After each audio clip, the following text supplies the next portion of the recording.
မင်္ဂလာပါကျွန်တော်ကတော့ကိုမိုးစိတ်ဖြစ်ပါတယ်အခုဘာပြကြလဲဆိုရင်ကျွန်တော်တို့ဓာတ်မပြတ်လို့ရှိရင်ဘယ်လိုဖြည့်ရှင်းမလဲဆိုတာနံပါတ်1အနေနဲ့ကြည့်ရမယ်ချက်တစ်ချက်ပြမယ်ဗျာနော်ဒီမှာကျင်းလိုက်တယ်ဒါပေမဲ့ဓာတ်မပြတ်ဘူးဗျာနော်ဓာတ်မပြတ်ဘူးဆိုရင်ပထမဆုံးကျွန်တော်နံပါတ်1ဒီဟာလေးကိုရင်ကြည့်မယ်ဗျာနော်ဒီမှာကျွန်တော်ဒါပုတ်လည်းထောက်ပေးထားတယ်နော်ဒီကောင်လေးကောင်းမကောင်းမှာနော်ဒီဟာလေးကောင်းတယ်ဆိုလို့ရှိရင်ကျွန်တော်တို့ဒီစကူလေးကိုဒီနေ့မြချက်လေးလုပ်လို့ရဗျာနော်ပေါ်တယ်အောက်ချမှာကျွန်တော်ဝုတ်လည်းထောက်ထားစကူလေးရှိရပါနော်ဒါလေးကိုအောက်ချပေးလိုက်ပဲဆိုရင်ဒါပြတ်မယ်ဗျာမတရားကြီးတည်းချလို့မရအောင်နော်မတရားကြီးချလို့ရှိရင်ဒါနဲ့ပေါ်နဲ့ထောက်သွားပြီးတော့ကောင်းပြင်နည်းချမယ်ဗျာနော်ချက်ကြည့်မယ်ဗျာနော်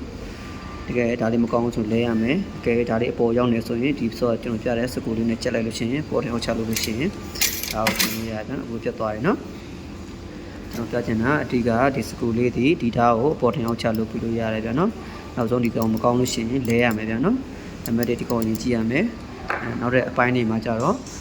ဓာတ်လိုက်ဘယ်လိုချင်းရတယ်ဘယ်လိုမျိုးဖြစ်တယ်ဆိုတာပြရမယ်ဗျာနော်ကျွန်တော်စပင်ဒီပိုလေးစင်ပြပါသေးအောင်ကြည့်တင်ပါတယ်